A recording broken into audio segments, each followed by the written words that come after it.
Hello hi dears, welcome back to my channel. ಎಲ್ಲರೂ ಹೇಗಿದ್ದೀರಾ? ಹಾಗೆ ಇವತ್ತು ಎಲ್ರಿಗೂ ಕೂಡ ಹೆಲ್ಪ್ಫುಲ್ ಆಗುವಂತಹ ಒಂದು ವೆನಿಲಾ ಸ್ಪಾಂಜ್ ರೆಸಿಪಿಯನ್ನು ನಾನು ನಿಮಗೋಸ್ಕರ ಶೇರ್ ಮಾಡ್ತಾ ಇದ್ದೀನಿ. ಹಾಗೆ ಬಿಗಿನರ್ಸಿಗೆ ಕೂಡ ಹೆಲ್ಪ್ ಆಗಲಿ ಅಂತ ಈ ರೆಸಿಪಿಯನ್ನು ಮಾಡ್ತಾ ಇದ್ದೀನಿ. ಮತ್ತೆ ಸಣ್ಣ ಸಣ್ಣ ಟಿಪ್ಸ್ಗಳನ್ನು ಕೂಡ ಇದರಲ್ಲಿ ಇನ್ಕ್ಲೂಡ್ ಮಾಡಿದ್ದೀನಿ. ಹಾಗಾಗಿ ಎಲ್ಲೂ ಸ್ಕಿಪ್ ಮಾಡದೆ ವಿಡಿಯೋನ ನೋಡಿದರೆ ಮಾತ್ರ ನಿಮಗೆ ಕ್ಲಿಯರ್ ಆಗಿ ಅರ್ಥ ಆಗೋದು. ಓಕೆ, ಹಾಗೆ ಈ ವಿಡಿಯೋಗೆ ಹೋಗುವ ಮುಂಚೆ ನನ್ನ ಚಾನಲನ್ನು ಫಸ್ಟ್ ನೋಡುವವರಾಗಿದ್ದರೆ ತಪ್ಪದೆ ಸಬ್ಸ್ಕ್ರೈಬ್ ಮಾಡೋದಕ್ಕೆ ಮರಿಬೇಡಿ, ಆಯಿತಾ? ಸೊ ನಾವು ಫಸ್ಟಿಗೆ ವೆನಿಲಾ ಸ್ಪಾಂಜ್ ಕೇಕನ್ನು ಮಾಡೋದಕ್ಕೆ ಸ್ಟಾರ್ಟ್ ಮಾಡೋಣ. ಇಲ್ಲಿ 1 kg ವೆನಿಲಾ ಸ್ಪಾಂಜನ್ನು ಮಾಡ್ತಾ ಇದ್ದೀನಿ. ಹಾಗಾಗಿ 3 ಮೊಟ್ಟೆಯನ್ನು ಯೂಸ್ ಮಾಡ್ತಾ ಇದ್ದೀನಿ. ಇದನ್ನು ನೀವು ಫ್ರಿಜ್ಜಿಂದ ಡೈರೆಕ್ಟಾಗಿ ತೆಗೆದು ಯೂಸ್ ಮಾಡಬಾರ್ದು. ಕೋಲ್ಡ್ ಎಲ್ಲ ಹೋದ್ಮೇಲೆ ಮೊಟ್ಟೆಯನ್ನು ಯೂಸ್ ಮಾಡ್ಕೋಬೇಕು. ಮೊಟ್ಟೆಯನ್ನು ಹಾಕಿದ ನಂತರ ಇಲ್ಲಿ ನಾನು ವೆನಿಲಾ ಎಸೆನ್ಸನ್ನು ಹಾಕ್ಕೊಳ್ತಾ ಇದ್ದೀನಿ. ನೋಡಿ, ಟೈಗರ್ ಅವರ ವೆನಿಲಾ ಎಸೆನ್ಸನ್ನು ಹಾಕ್ತಾ ಇದ್ದೀನಿ. ಇದು 1 ಟೀ ಸ್ಪೂನ್ ಆಗುವಷ್ಟು ವೆನಿಲಾ ಎಸೆನ್ಸನ್ನು ಆ್ಯಡ್ ಮಾಡ್ಕೊಳ್ಳಿ. ಹಾಗೆಯೇ ವೆನಿಲಾ ಎಸೆನ್ಸ್ ಆ್ಯಡ್ ಮಾಡಿಕೊಂಡು ಈ ಮೊಟ್ಟೆ ಮತ್ತು ವೆನಿಲಾ ಎಸೆನ್ಸನ್ನು ಒಟ್ಟಿಗೆ ನಾವು ಮಿಕ್ಸ್ ಮಾಡ್ಕೋಬೇಕು. ಹಾಗೆ ಈ ಬೀಟರನ್ನು ಯೂಸ್ ಮಾಡಿ ನಾನು ಇಲ್ಲಿ ಮಿಕ್ಸ್ ಮಾಡ್ತಾ ಇದ್ದೀನಿ. ನೀವಿಲ್ಲಿ ಎಗ್ ವೈಟ್ ಮತ್ತು ಎಗ್ ಯೋಕನ್ನು ಸಪ್ರೇಟ್ ಮಾಡಿ ಕೂಡ ಮಾಡ್ಕೋಬಹುದು. ಆವಾಗ ನಮಗೆ ಇನ್ನೂ ಕೂಡ ಹೈಟ್ ಜಾಸ್ತಿ ಇರುವ ಸ್ಪಾಂಜನ್ನು ಮಾಡ್ಕೋಬಹುದು. ಇನ್ನು ಇದೇ ರೀತಿ ಸರಿಯಾಗಿ ಬೀಟ್ ಮಾಡ್ತಾ ಫ್ಲಫಿ ಆಗಬೇಕು. ಅಷ್ಟರವರೆಗೆ ನಾವು ಇದನ್ನು ಬೀಟ್ ಮಾಡ್ತಾ ಇರಬೇಕು.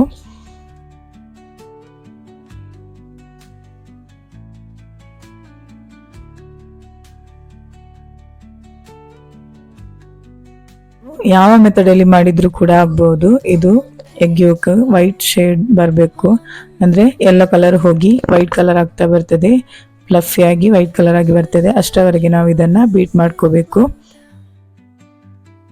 ನೋಡಿ, ಇವಾಗ ಮೊಟ್ಟೆ ಮತ್ತು ವೆನಿಲಾ ಎಸೆನ್ಸ್ ಹಾಕಿದ ಮಿಕ್ಸ್ಚರ್ ಇವಾಗ ವೈಟ್ ಶೇಡ್ ಆಗಿ ಬಂದಿದೆ, ಫ್ಲಫಿಯಾಗಿ ವೈಟ್ ಶೇಡ್ ಆಗಿ ಬಂದಿದೆ. ಇವಾಗ ನಾನು 250 ml 1 ಕಪ್ ಶುಗರ್ ಪೌಡರನ್ನು ಆ್ಯಡ್ ಮಾಡ್ತಾ ಇದ್ದೀನಿ.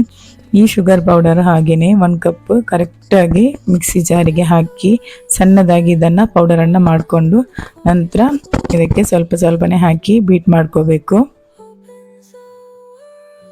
ನೋಡಿ, ಈ ಶುಗರ್ ಪೌಡರನ್ನು ಒಮ್ಮೆಲೆ ಹಾಕೊಂಡು ಮಿಕ್ಸ್ ಮಾಡೋಕ್ಕೆ ಹೋಗಬೇಡಿ. ಹೀಗೆಯೇ ಒಂದೊಂದು ಬ್ಯಾಚ್ ಆಗಿ 2-3 ಸತಿ ಹಾಕಿ ಇದನ್ನು ಬೀಟ್ ಮಾಡ್ತಾ ಹೋಗಿ.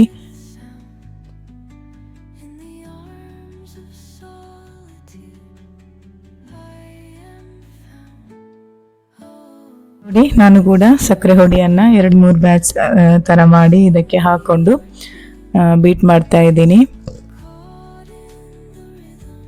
ಹಾಗೆಯೇ ನೋಡಿ, ನೀವು ಈ ಶುಗರ್ ಪೌಡರ್ನ ಒಮ್ಮೆಲೆ ಹಾಕೊಂಡ್ರೆ ನೀವು ಎಷ್ಟೇ ಬೀಟ್ ಮಾಡಿದ್ರು ಲಾಸ್ಟಿಗೆ ಸ್ವಲ್ಪ ಹಾಗೇನೆ ಇರ್ತದೆ. ಹಾಗಾಗಿ ಆಮೇಲೆ ನಾವು ಮಾಡುವ ಸ್ಪಾಂಜ್ ಕೂಡ ಸರಿಯಾಗಿ ಬರೋದಿಲ್ಲ. ಹಾಗಾಗಿ ಶುಗರ್ ಪೌಡರನ್ನು ಸ್ವಲ್ಪನೇ ಹಾಕಿ ಮಿಕ್ಸ್ ಮಾಡ್ಕೊಳ್ಳಿ, ಆಯಿತಾ?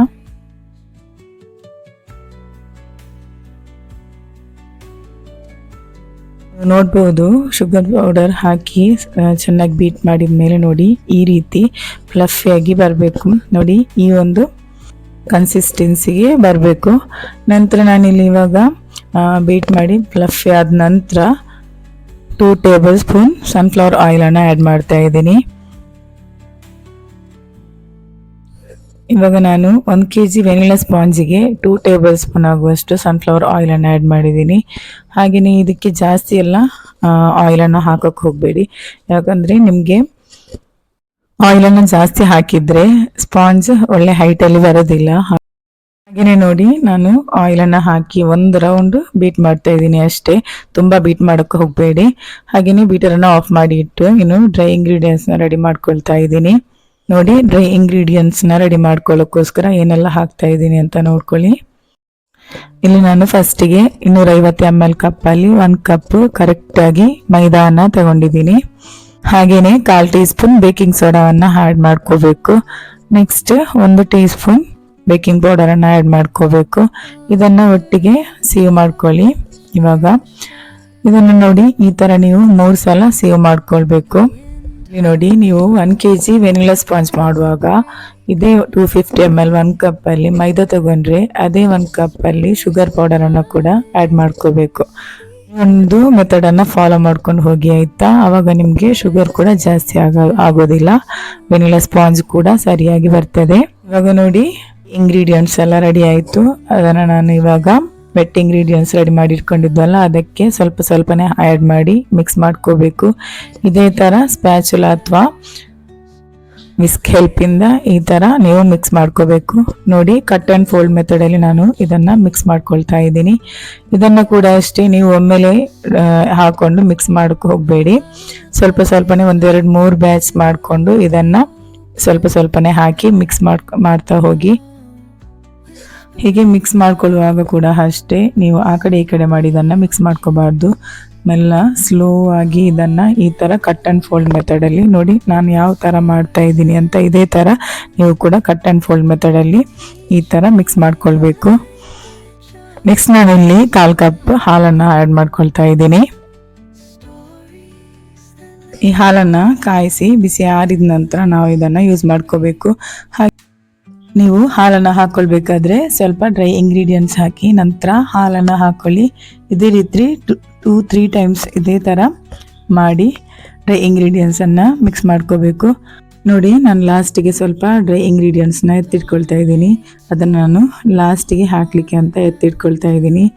ಇವಾಗ ನಾನು ಉಳಿದ ಹಾಲನ್ನೆಲ್ಲ ಹಾಕಿ ಮಿಕ್ಸ್ ಮಾಡಿಕೊಂಡು ಲಾಸ್ಟಿಗೆ ಡ್ರೈ ಇಂಗ್ರೀಡಿಯೆಂಟ್ಸ್ ಉಳಿದಿದೆಯಲ್ಲ ಅದನ್ನೆಲ್ಲ ಹಾಕಿ ಮಿಕ್ಸ್ ಮಾಡ್ಕೋಬೇಕು.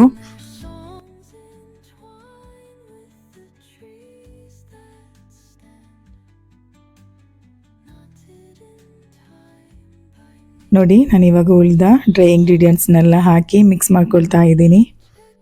ಫೈನಲ್ ಆಗಿ ನಾನು ಮಿಕ್ಸಿಂಗನ್ನು ಮುಗಿಸ್ತಾ ಇದ್ದೀನಿ. ಇನ್ನು ನೆಕ್ಸ್ಟಿಗೆ ನಾನು ಇದನ್ನು ಬೇಕಿಂಗ್ ಟಿನ್ನಿಗೆ ಹಾಕೋಬೇಕು. ಹಾಗೆ ಬ್ಯಾಟರ್ ನೋಡಿ ಇದೇ ಥರ ಇರಬೇಕು, ಈ ಒಂದು ಟೆಕ್ಸ್ಚರಲ್ಲಿ ಸಿಗಬೇಕು. ಇದೇ ತುಂಬ ಇಂಪಾರ್ಟೆಂಟ್ ಕೂಡ ನಮಗೆ ಕೇಕ್ಸ್ ಹೈಟ್ ಆಗಿ ಬರಬೇಕು ಅಂದರೆ.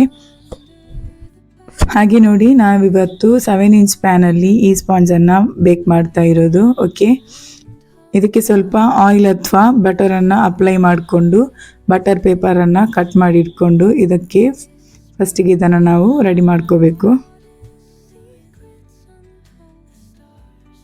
ನೋಡಿ ನಾನಿಲ್ಲಿ ಬಟರ್ ಪೇಪರನ್ನು ಹಾಕಿದ ನಂತರ ಕೂಡ ಸ್ವಲ್ಪ ಮೇಲೆಗೆ ಆಯಿಲನ್ನು ಬ್ರಷ್ ಮಾಡ್ತಾ ಇದ್ದೀನಿ. ನೋಡಿ ಇವಾಗ ನಾನು ಬ್ಯಾಟರನ್ನು ಇದಕ್ಕೆ ಹಾಕೊಳ್ಬೇಕು. ನೋಡಿ ಇವಾಗ ಬ್ಯಾಟರನ್ನು ಹಾಕೊಂಡಾಯಿತು. ಇವಾಗ ನಾನು ಲಾಸ್ಟಿಗೆ ಸ್ವಲ್ಪ ಇದನ್ನು ಟ್ಯಾಪ್ ಮಾಡ್ತಾ ಇದ್ದೀನಿ. ಈ ಥರ ಮಾಡೋದ್ರಿಂದ ಏರ್ ಬಬಲ್ಸ್ ಎಲ್ಲ ರಿಮೂವ್ ಆಗ್ತದೆ. ಮತ್ತು ಟ್ಯಾಪ್ ಮಾಡಿ ಕೂಡ ನಾನು ಇವಾಗ ಈ ಥರ ಒಂದು ಸ್ಟಿಕ್ಕಲ್ಲಿ ರಿಮೂವ್ ಮಾಡ್ತಾ ಇದ್ದೀನಿ ಏರ್ ಬಬಲ್ಸನ್ನೆಲ್ಲ. ಇನ್ನೊಮ್ಮೆ ನಾನು ಇದನ್ನು ಇದೇ ಥರ 2-3 ಸತಿ ಟ್ಯಾಪ್ ಮಾಡಿಕೊಂಡು ಇದನ್ನು ಬೇಕ್ ಮಾಡಲಿಕ್ಕೆ ಇಡ್ತಾ ಇದ್ದೀನಿ. ಇಲ್ಲಿ ನಾನು ನೋಡಿ ಇವಾಗ ನಾನು ಬೇಕ್ ಮಾಡ್ತಾ ಇರೋದು ಓವನಲ್ಲಿ ಅಲ್ಲ, ಗ್ಯಾಸ್ ಸ್ಟವ್ ಮೇಲೆ ಈ ಥರ ಒಂದು ಪ್ಯಾನನ್ನು ಇಟ್ಕೊಂಡು ಇದರಲ್ಲಿ ನಾನು ಬೇಕ್ ಮಾಡ್ತಾ ಇರೋದು. ಇಲ್ಲಿ ನೋಡಿ ನಾನು ನಾನ್ ಸ್ಟಿಕ್ ಪ್ಯಾನನ್ನು ಇಟ್ಕೊಂಡಿದ್ದೀನಿ. ಇದು ಒಂದು 5 ನಿಮಿಷ ಬಿಸಿ ಆಗೋ ತನಕ ಲಿಡ್ಡನ್ನು ಕ್ಲೋಸ್ ಮಾಡಿ ಇಟ್ಟಿದ್ದೀನಿ ನಾನು ಮುಂಚೆನೇ. ಈ ಥರ ಒಂದು ರಿಂಗನ್ನು ಯೂಸ್ ಮಾಡಿಕೊಂಡು ಇದರ ನಡುವಲ್ಲಿ ನಾನು ಈ ಟಿನ್ನನ್ನು ಇಟ್ಕೊಳ್ತಾ ಇದ್ದೀನಿ. ನೋಡಿ ಯಾವ ರೀತಿ ನಾನು ಇವತ್ತು ಗ್ಯಾಸ್ ಸ್ಟವ್ ಮೇಲೆ ಬೇಕ್ ಮಾಡೋದಂತ ತಿಳಿಸ್ಕೊಡ್ತಾ ಇದ್ದೀನಿ.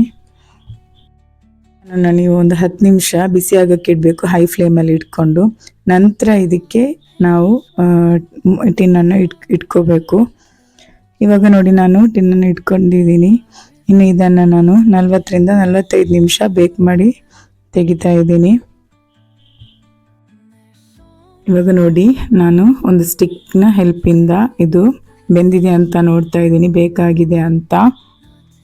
ನೋಡಿ ಕೇಕ್ ಸಾಫ್ಟಾಗಿ ಚೆನ್ನಾಗಿ ಬೇಕಾಗಿ ಬಂದಿದೆ.